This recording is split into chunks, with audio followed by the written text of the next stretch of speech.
The next day, Paul and the rest of us went to see James, and all the elders were present.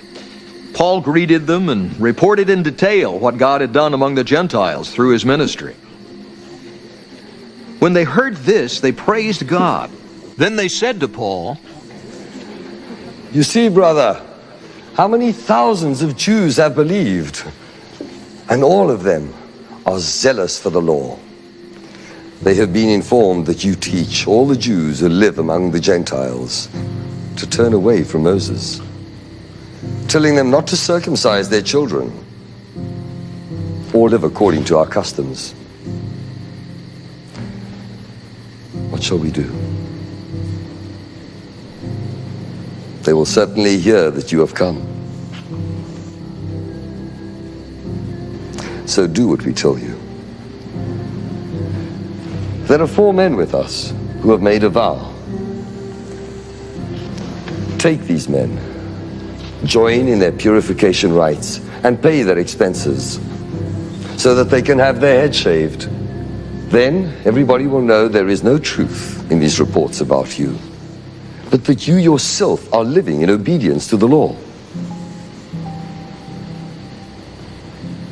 As for the Gentile believers, we have written to them our decision that they should abstain from food sacrificed to idols, from blood, from the meat of strangled animals, and from sexual immorality."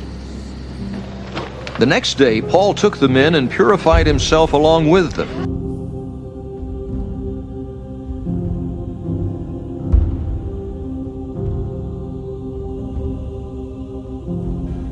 He is an historical figure insofar as his brother is an historical figure. Jesus is an historical figure insofar as his brother is an historical figure. You know, I said in the article I wrote recently, it isn't the question whether Jesus has brothers, there for sure. It's the question whether the brothers have a Jesus. And what I meant by that is, Jesus is historical, but the documents about him may not be reliable. The problem is the documents about him are so beloved, so much part of our culture, that people have a knee-jerk reaction to them. Oh, Jesus, son of Joseph and Mary. All these are like shibboleths, platitudes of our society. The point is that there certainly was a Jesus, but what we know about him is very dim and indistinct. And those documents were written a good deal further along in time, and often retrospectively, and with an agenda. They were written primarily from a Pauline Gentile Christian point of view to make the Jesus figure, in typical Hellenistic writing, the writers claim the figure the way Plato claimed Socrates, make the Jesus figure more or less a mouthpiece for their position. So I don't accept the narrative picture of Jesus. I do think that the picture of James would be very much like what Jesus would have been. Once you've solved the problem of the historical James, you have willy-nilly, you've got the end of my book. Solve the historical Jesus. The last sentence in my book read, "Who and whatever James was, so was Jesus." Because these 2 brothers were obviously very close. One succeeded the other. The other died much, much earlier. The facts about him have been overwritten by all kinds of theological and other Gnostic tendencies over several centuries until we finally get the potpourri in the final form we call the Gospels. These Gospels develop in the form we know them over 2 or 3 centuries. There may be early parts to them, but there are much later parts too.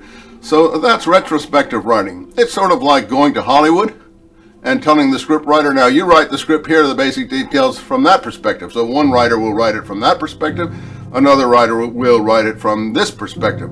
If I were the writer, I'd be writing it from the Jamesian perspective. That gospel hasn't been written yet. You know, those of us who know how important James was and what an overarching, he was the tzaddik of his generation. Everyone deferred to him, all parties. He's called the righteous, so I don't think he was an unjust man. But that's the stature he would have had among all the opponent groups. They circulated around him. Now, I don't need an ossuary to prove to me the importance of James. I already knew the importance of James, and those of us who have been writing about him for 20, 30 years have no doubts about this. The public at large is only just hearing of him. But what bothers me about this whole debate is the fact that the people who have discovered this, they don't really care about James. They're not interested in James. They were no more interested in James now than they were beforehand. All they're doing is using the ossuary to prove the existence of Jesus. The point I made in Roman numeral 23 of my book in 1997, that the best proof of Jesus' existence was the fact of a brother James. We feel you should be looking at James. James is the key person in this time and place, and here we have, if it's an authentic ossuary, a wonderful evidence of him. Let's get into the James thing. Let people learn about James. It's a rich history and an exciting history, and they will be challenged, and they will be extended, and they will not be sorry for having discovered this marvelous person. Why do you think that James, if Jesus is overlaid with all kinds of stuff, script writing, why do you think James is more accessible than Jesus? Because nobody cared about James. Nobody cared to overlay him with anything. He was like shunted aside, marginalized.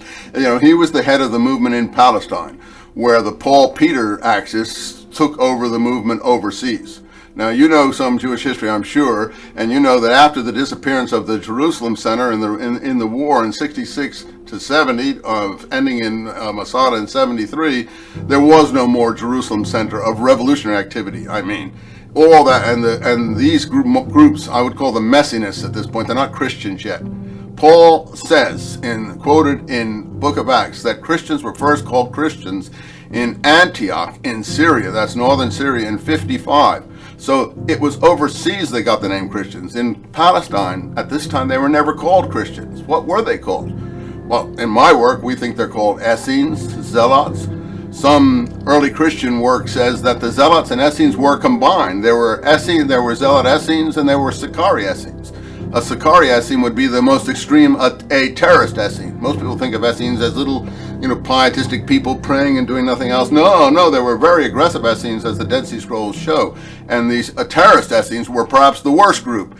I think James was the tzaddik for all these groups, sort of like the grandfather of the mountain for all these groups, around which all these groups revolved, but they were all opposed to Roman power in Palestine. That's why they were all liquidated.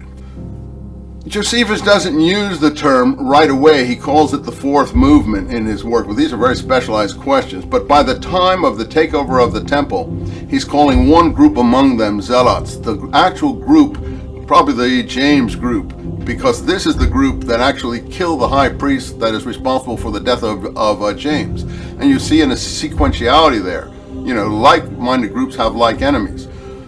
The group that occupied the center part of the temple under Eleazar in the 60s, Josephus starts to call Zealots. Earlier he called them many other names, but Zealot, he is using that. And he also is using Sicarii from the 50s. And the Sicarii, are the ones who take over Masada. We consider them Zealots, but they're actually Sicarii, a more extreme group of Zealots. But it's all part of the same tree. But these Zealots in Jerusalem, in the middle of the war, who are occupying the temple, there are three different parties all fighting with each other, but these are occupying the temple. They're the ones, with the help of these violent Gentiles, the Idumeans as they're called, rampage through the city, kill all the high priests, which shows it's an anti-priestly uprising, including the one responsible for the death of James, Ananus ben Nanus, who I think that they actually, Josephus says they desecrated his body and threw it out of the walls without clothes, naked, as food for jackals. They didn't have a great high affection for him, and I think they actually urinated on his body and things like that before they threw it out in the city. This was the desecration, and probably cut off a few sexual parts in the process. And this is part of what the viciousness they felt towards this person, the killer of James. It was a tough time. These are early Christians we're describing? Christians? Well, there are no Christians in Palestine at this time. I just made that point. Christians is something as an overseas movement. It develops in northern Syria, in Egypt, in Asia Minor. Christians don't exist in Palestine before the fall of the temple. These are parties, Jewish parties, extreme. You want to call the Dead Sea Scrolls Christian? They're not Christian, but we have to speak about them. People say, oh, Eisenman, you call the Scrolls Christian. I don't call the Scrolls Christian. I have to use vocabulary that exists.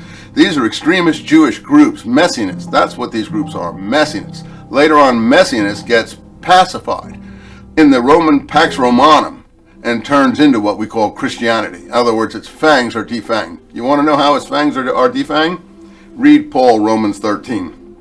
There, Paul tells you that the God has given favor on behalf, judgment on behalf of the Roman Empire.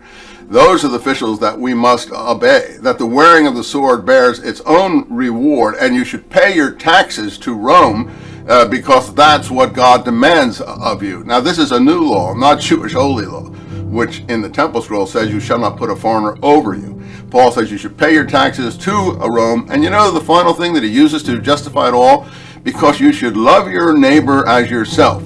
This is the key James passage, the royal law of Scripture in the letter of James, love your neighbor as yourself.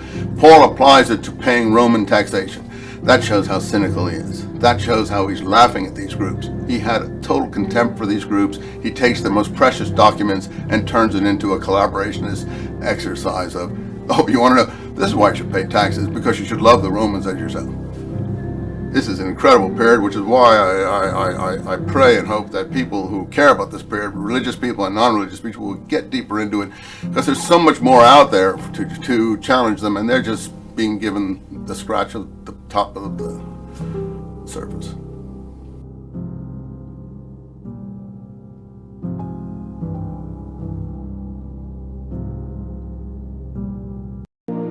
And they began to accuse him, saying, "We have found this man subverting our nation. He opposes payment to taxes to Caesar and claims to be Messiah, a king." So Pilate asked Jesus, "Are you the king of the Jews?" "You have said so."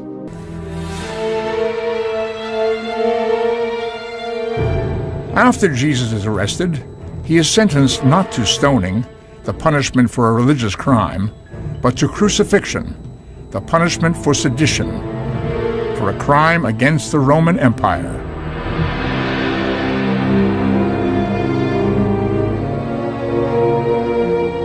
The exact nature of Jesus' crime remains unknown to this day, but the Romans clearly suspect him of kingly aspirations. The crown of thorns that a Roman centurion mockingly places on his head is cruel evidence of this. So too is the titulus, or sign, that Pontius Pilate has tacked at the top of the cross. In 3 languages it reads, "King of the Jews." Pilate is signaling here, and I think that titulus is historical. Jesus is a political threat. He's claiming to be the legitimate political ruler of the Judean state, of all Jews.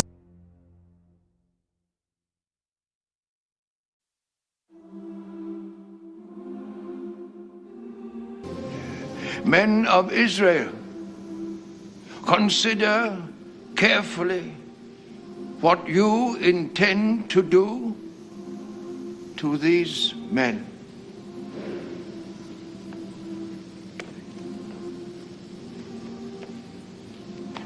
Some time ago, Theodos appeared, claiming to be somebody, and about 400 men rallied to him.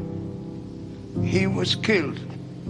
All his followers were dispersed, and it all came to nothing. After him, Judas the Galilean appeared in the days of the census and led a band of people in revolt. He too was killed, and all his followers were scattered. Therefore, in the present case, I advise you, leave these men alone. Let them go.